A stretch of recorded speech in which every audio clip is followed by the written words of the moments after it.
March 13th, 1997, I had a seizure in front of my mother, and I denied it. I'm like, there's no way I did that. There's no way that occurred. And she argued with me, which I lost. And she called the one person who's always been able to pretty much tell me what to do when I do it, and that's my oldest sister.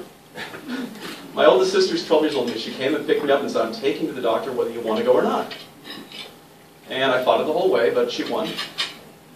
And my first seizure happened earlier that morning, that afternoon in front of the doctor. I had my second seizure.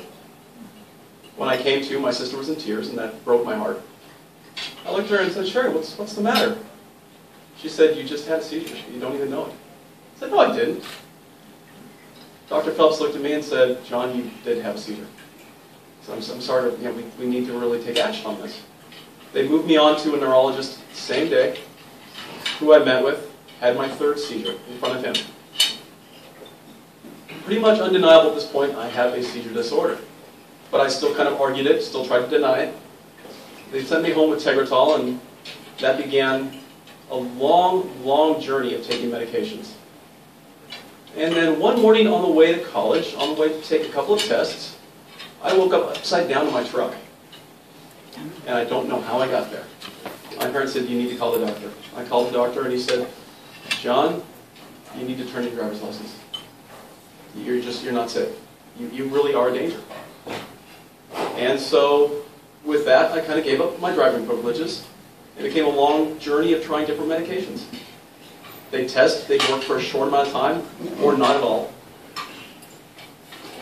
And I spent a lot of time thinking, okay, pretty much the rest of my life is going to be spent basically bouncing off medications, hoping one might work, hoping one might control, but what's going to stop it from, in a few years, not working again? I got a call from that sister I was talking about, Sherry, one day. She called me and said, you know, a guy at work brought me an article, and I think you should read it. It was an article about ERSA, which was the early randomized seizure testing that Sandy was talking about here momentarily ago. It was not long after we discussed it, and they said, you know, you are the perfect candidate. We'd love to get you into this program. Had me fill out a bunch of consent forms.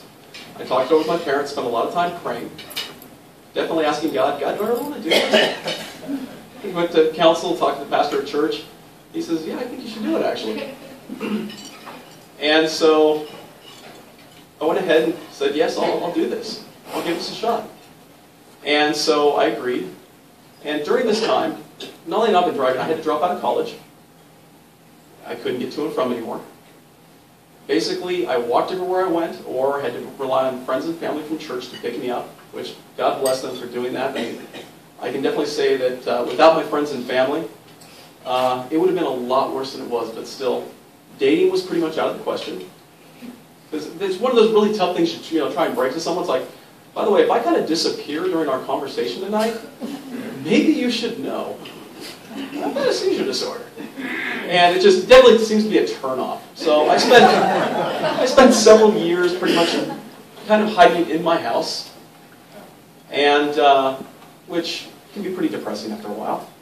Not being able to go places. Friends would call me, invite me places, offer to pick me up, but self-consciously, I'd want to go but would choose not to. So I spent 2 years being tested on, oh goodness, several medications, different variations, different, okay, well, let's try upping this one but dropping this one. And one thing I'll say about seizure medications, they do some gnarly stuff. Everything from dizziness, drowsiness, weight gain, kidney stones, weight gain, weight loss. The weight loss was kind of cool. I was pretty happy about that one. Kidney stone, I could have done without that one. That was not so fun. My last seizure was March 15th of 2006. The next morning, got up real early, came down to UCLA.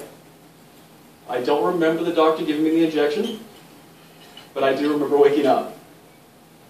And it's kind of funny because literally almost 9 years to the day of when I was diagnosed with epilepsy, 9 years later I was seizure-free. It was literally 2 days short of being to the day.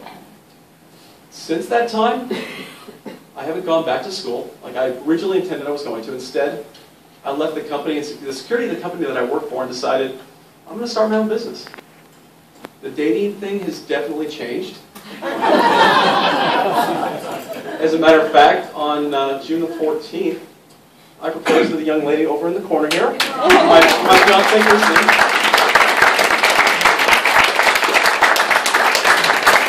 We will be getting married in April.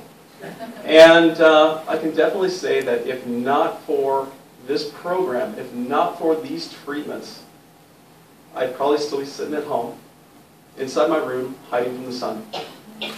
But thankfully, through this program, you can literally basically said that I'm, to a degree, born again.